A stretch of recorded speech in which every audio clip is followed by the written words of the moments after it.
for sponsoring this event, providing the refreshments for us. My name is Melody Devine. I am the Middle East and Counterterrorism Advisor for Congressman Doug Lamborn.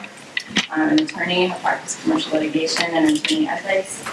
Previously served as counsel and foreign policy advisor for another member of Congress, as well as was president of the Peer Institute with a focus on anti-human trafficking work and education. We're extremely fortunate to have with us here today some very distinguished experts to delineate this amply speculated issue that are the implications of UN or administration action on the Israel-Palestinian conflict or peace process during this lame duck session. We have here Clifford D. May, who's founder and president of FDD, the Foundation for Defense of Democracies, Ann Bayevsky, director of the Toro Institute on Human Rights and the Holocaust. And we have remarks from Sarah Stern. She is the founder and president of MET, the Endowment for Middle East Truth. They're going to be read by Jennifer Deckel, who is the director of research and communication for MET. Thank you. Well, thank you. Thank you, Melody. My thanks also to Congressman Lamborn, to the other members of the Congressional Israel Allies Caucus and the Republican Israel Caucus. As I think you all well understand, Israel is unique. It is the ancient homeland of the Jewish people, the one and only Jewish state.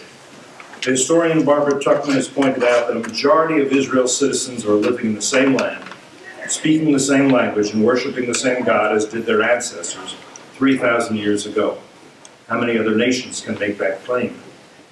Israel is diverse. It is the only country in the Middle East that has a growing Christian community.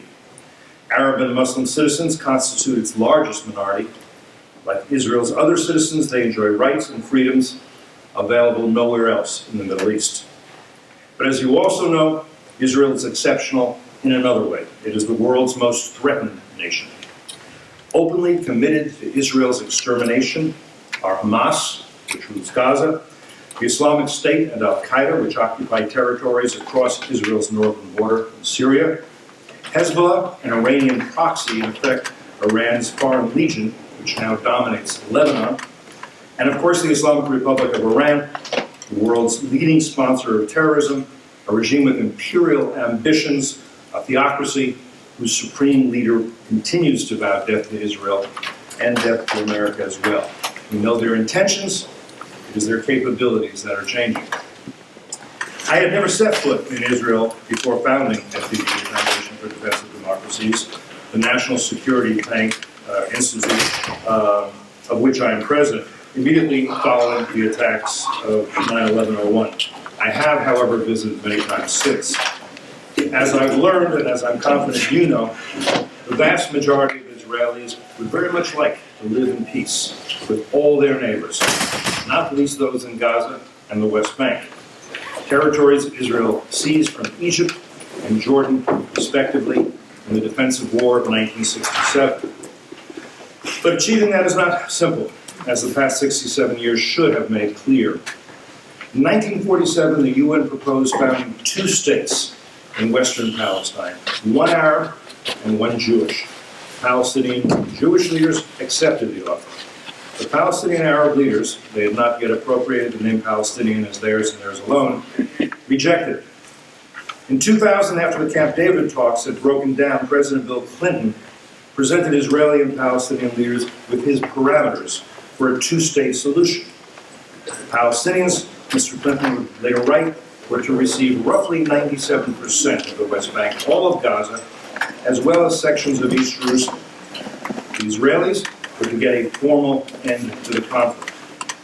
This was not intended as a baseline for further talks. This was as far as Mr. Clinton believed the Israelis could possibly go in exchange for a mere promise. Again, the Israelis accepted the deal. Then Palestinian leader Yasser Arafat did not. Instead, he proceeded to ignite a wave of terrorist violence against Israelis that became known as the Second Intifada. 5 years later, another land for peace experiment was run. Israelis withdrew from Gaza. Before long, Hamas and Fatah, its rival, led by Mr. Abbas, were embroiled in a brutal civil war there. Hamas won. Instead of providing Gazans with peace and prosperity, Hamas began launching missiles into Israel and more recently digging terrorist tunnels under Israeli villages and farms. Today, Hamas collaborates with the Islamic State, which is waging jihad against Egypt and Sinai, another stretch of land Israel seized in 1967, but returned to Egypt in exchange for a peace treaty. It is useful to recall this history now because of the possibility that President Obama will refocus on the Israeli-Palestinian conflict during his final days in office. State Department officials have indicated that all options are on the table. Researchers at FDD have analyzed 6 such options articulated by the White House, the State Department, or its allies. I'll go through them very briefly. 1, the administration could seek a UN Security Council resolution, a binding measure on the final outcome of negotiations. Such a resolution could contain new parameters that would replace UNSCR 242 in future negotiations.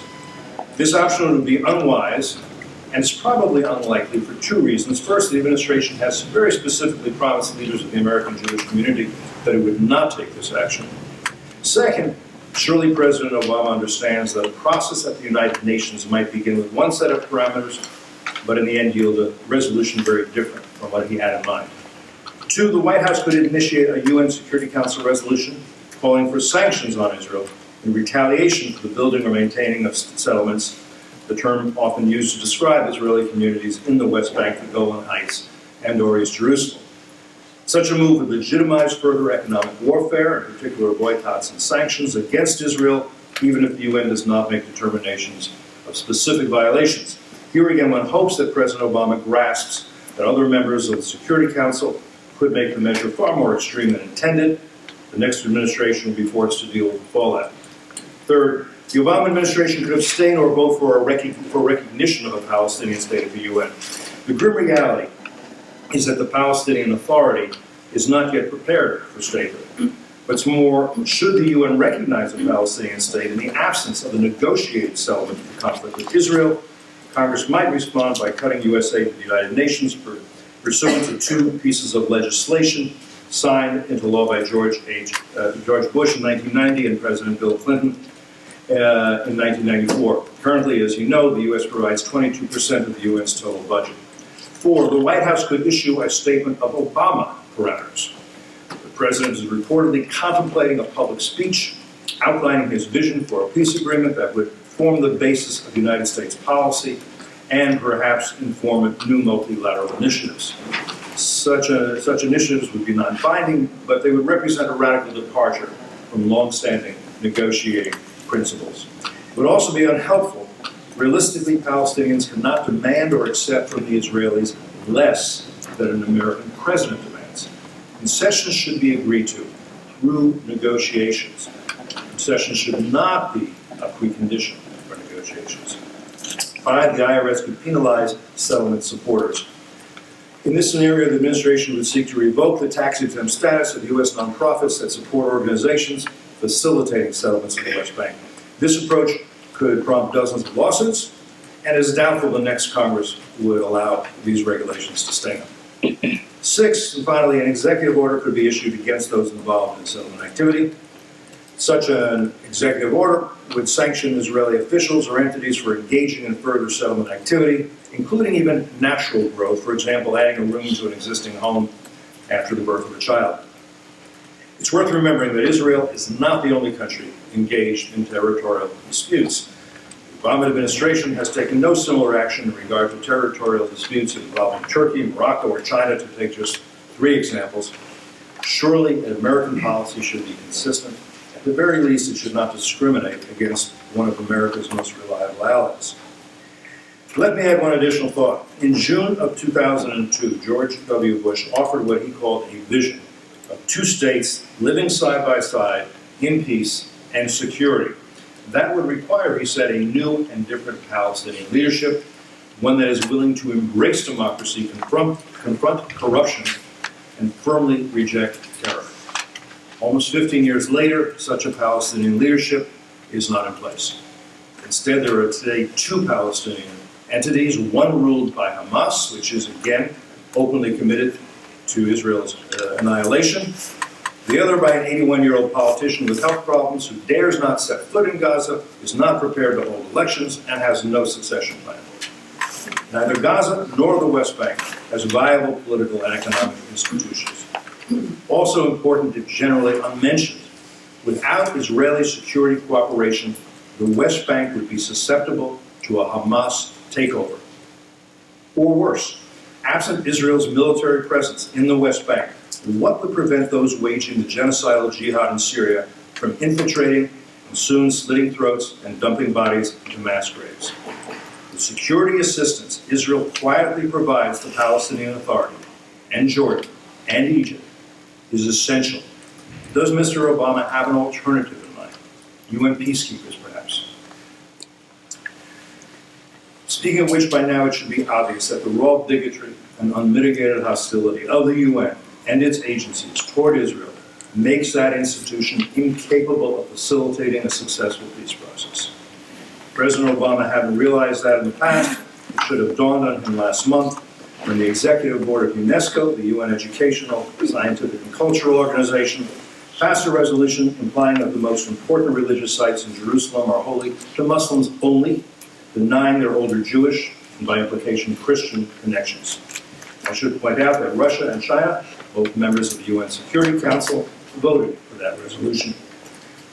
Today, tragically, the Middle East is in turmoil, with extremist groups and regimes unleashing historic levels of carnage and destruction. As the administration has recognized, genocide is being carried out against Christians, Yazidis, and other religious minorities. The region's conflicts are not likely to be resolved anytime soon. During his final days in office, President Obama would be well advised to take care to do no harm. Thank you. Thank you very much, Melody, and to Congressman Longworth for hosting this event.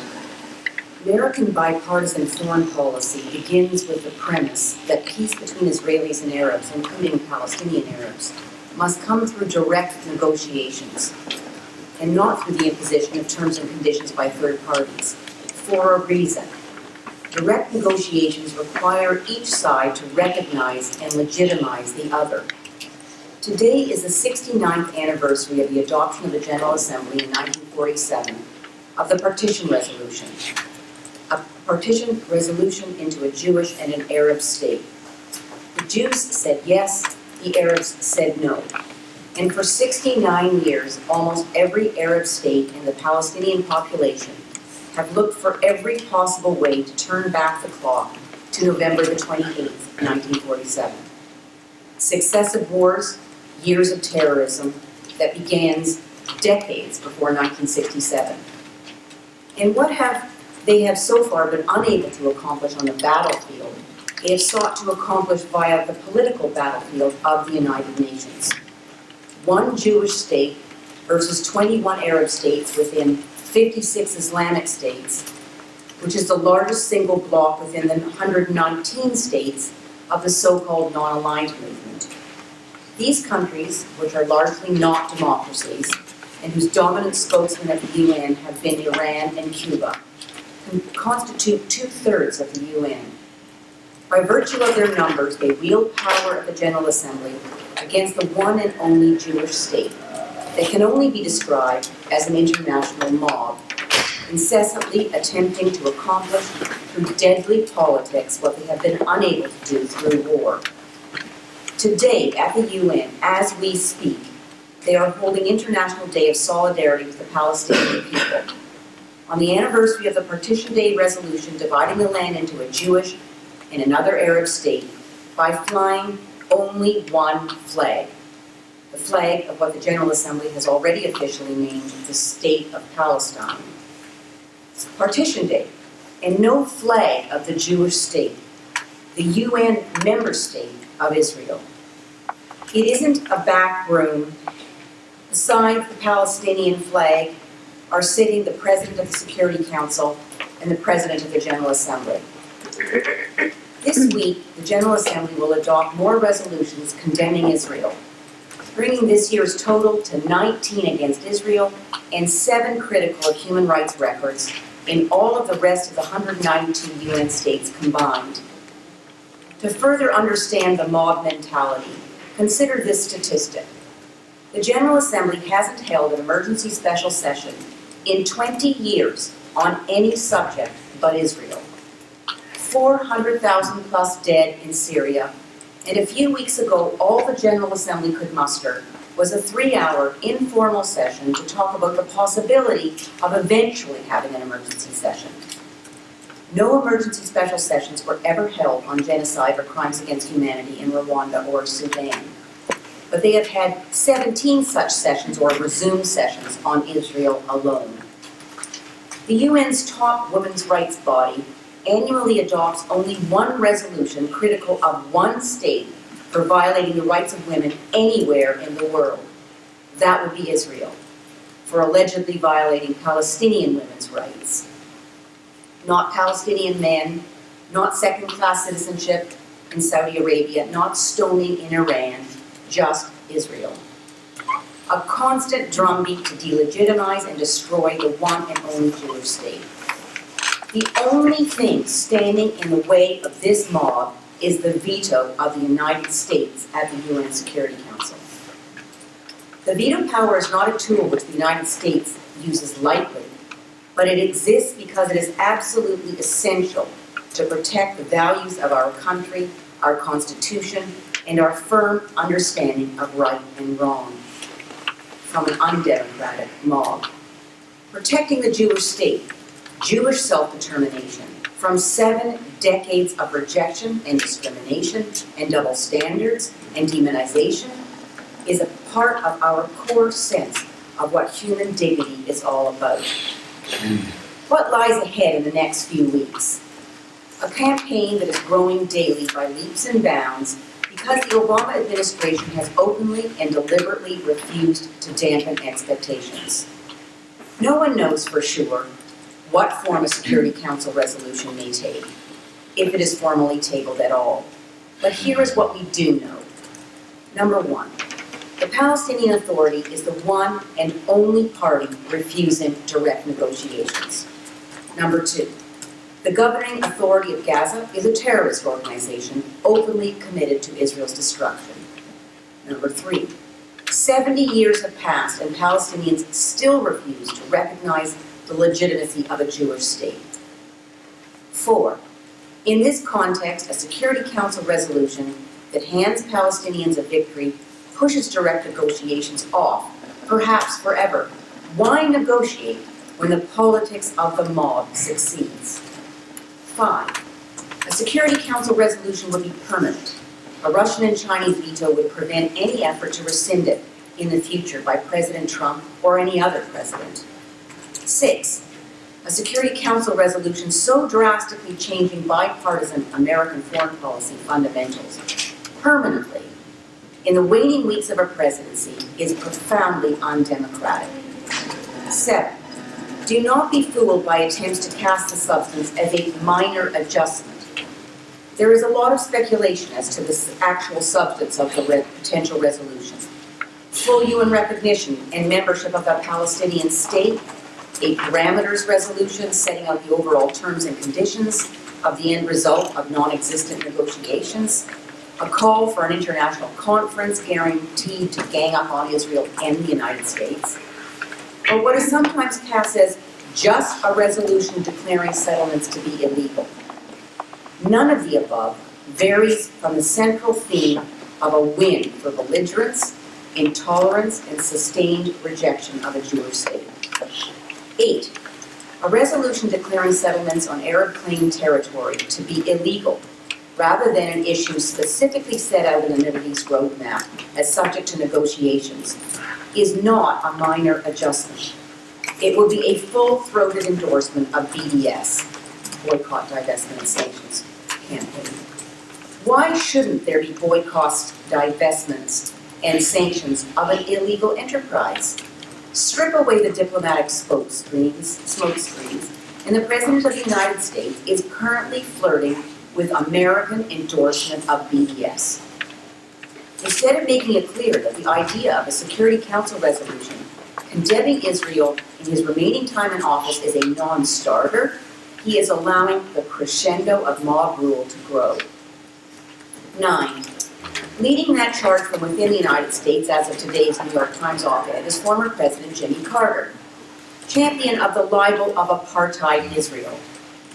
1/5 of Israel's population is Arab, with more democratic rights than in any Arab state.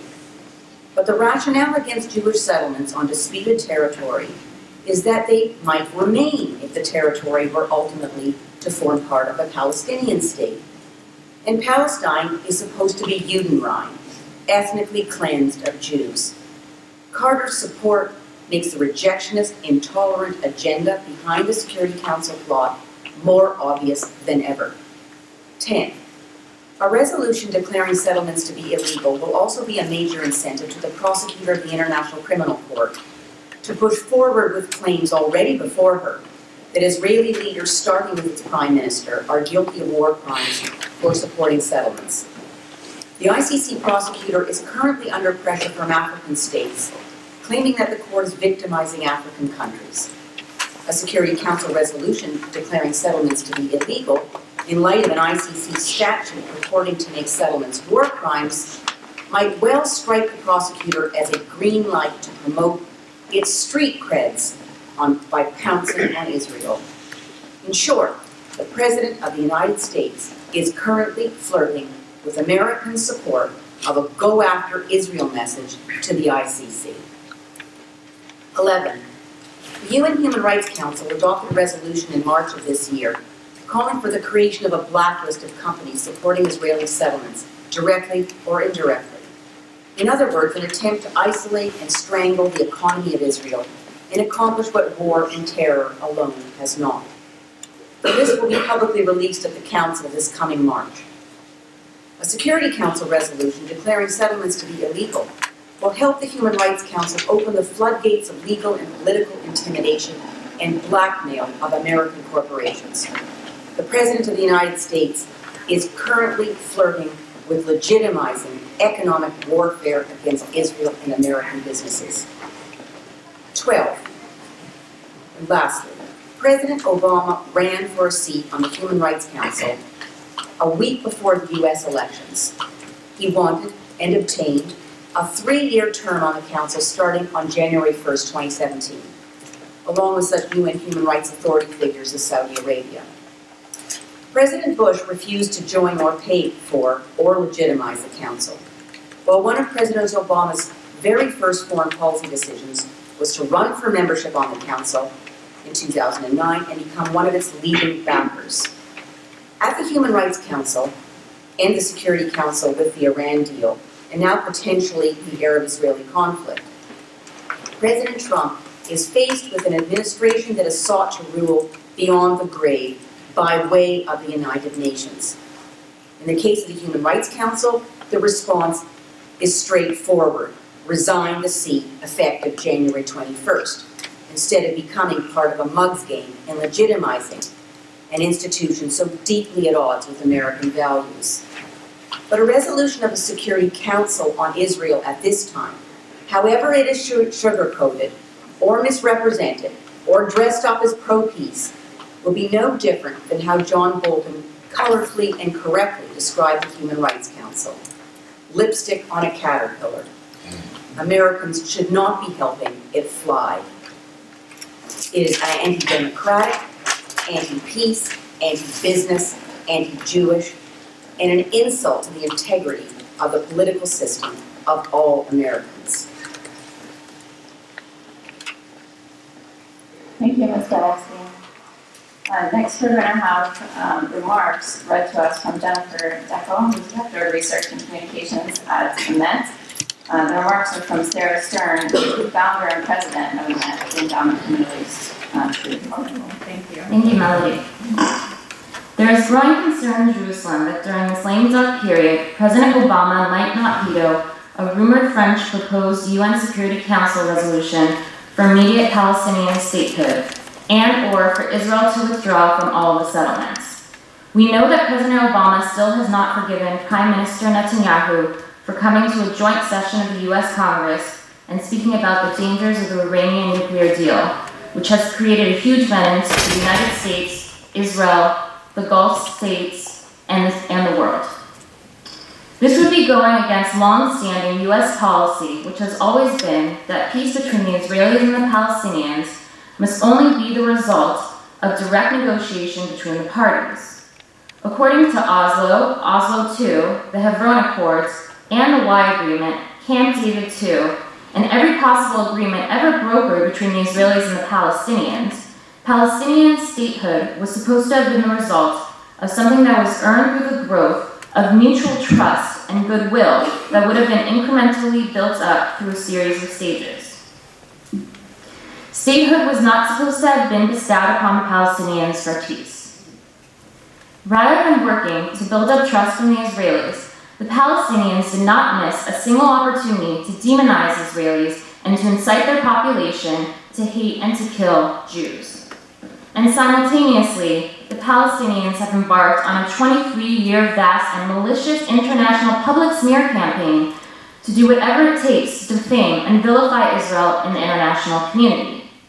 This has also resulted in the rising popularity of the boycott, divestment, and sanctions movement throughout Europe and on American college campuses. From September 13, 2003, from the time of the signing of the Oslo Accords on the White House lawn, until today, we have seen that the incitement and glorification of terror, from the cartoons in Palestinian newspapers, sermons in mosques, to the naming of athletic competitions, town squares, hospitals, and schools after shaheeds, and to the indoctrination that we see in Palestinian summer camps. It is so pervasive, it is almost an oxygen that they breathe. As John F. Kennedy had said, quote, "Peace does not rest in charters and covenants alone. It lies in the hearts and minds of all people." Despite what many in the West would like to believe, the Palestinians have never actually amended their national charter, as the press had reported in 1996. Sarah has a video of what actually occurred when the Palestinian National Council met. They simply convened and were convinced that this would be a public relations move. So they voted to simply establish a committee to look into amending their covenant. The members of the committee were never appointed. The committee has never met. They have simply never changed their covenant, which instructs them to liberate every bit of Israel through an armed struggle, including every piece of land within the pre-1967 borders. We are sure that by now you are all familiar with the chant which is heard ringing out from college campuses, from Columbia to Berkeley, and tons of schools in between.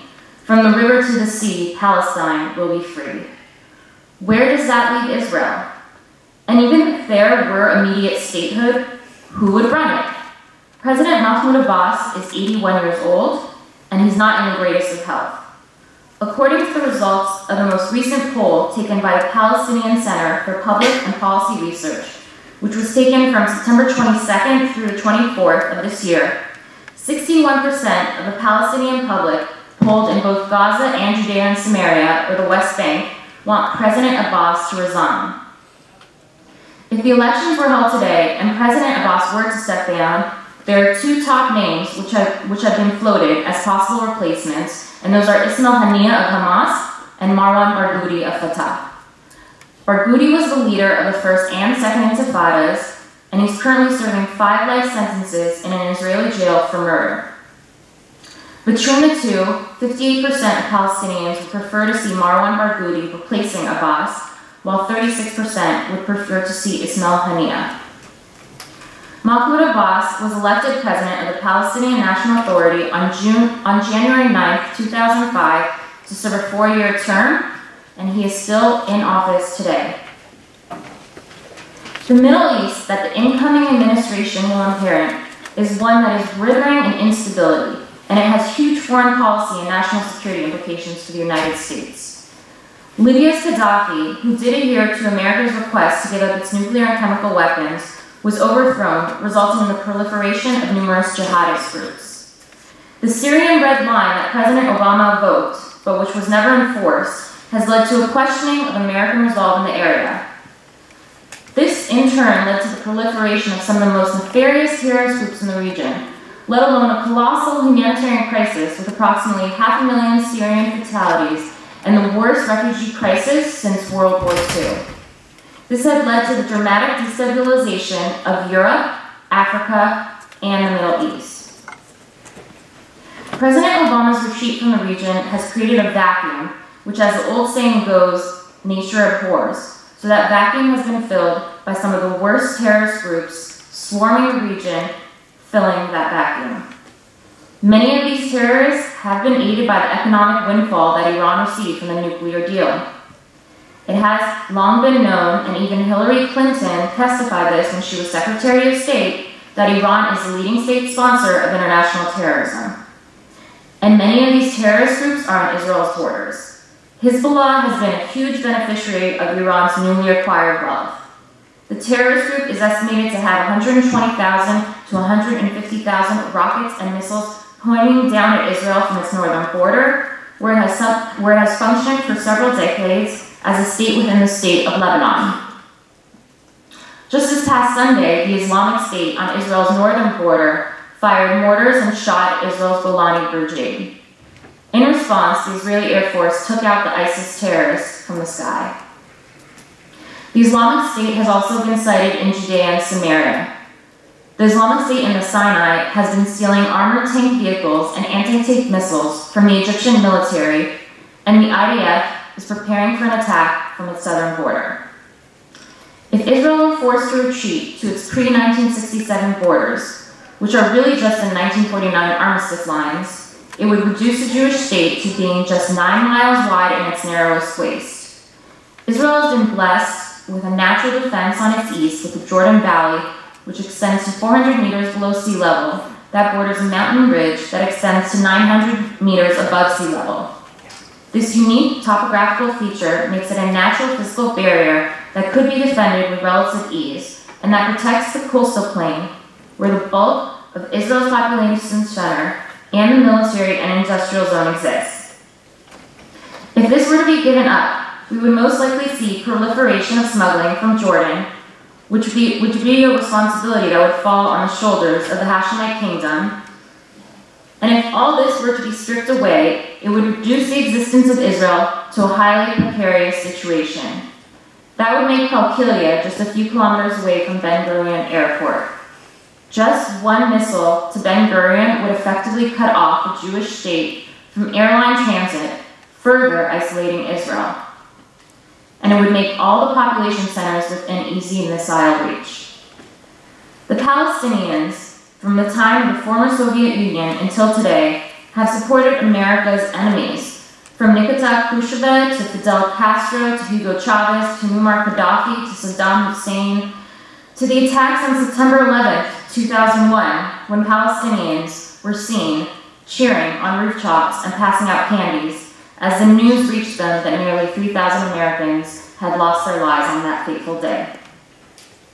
Why would the creation of another state that has consistently allied itself with America's enemies be seen as beneficial to the United States?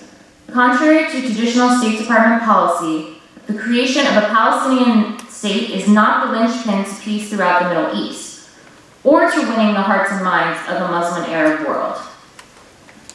If we have learned anything from our experiences in Iraq and Afghanistan, it is that the Muslim and Arab worlds are beset with internal rivalries that go back 14 centuries. As a Saudi friend of Sarah once told her, if the Arab world wanted to do something to help the Palestinians, they could have a long time ago. Every state has the right to secure and defensible borders. In fact, UN Resolution 242, which was very carefully worded, never called for Israel to retreat from all the land it was forced to conquer in its defensive wars of 1967 or 1973.